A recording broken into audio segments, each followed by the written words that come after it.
studying 9th class A section at JP School, Veeraballi. Today I would like to give a few sentences about Indira Gandhi. It is pleasure to be standing before you. Indira Gandhi was the first woman Prime Minister of India.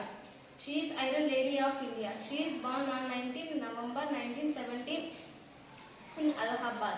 Her father name has Pandit Jawaharlal Nehru. Her mother name has Kamala Nehru.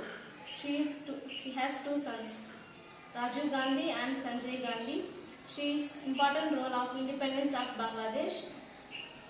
She is died on 31st October 1984 in New Delhi. Thanks.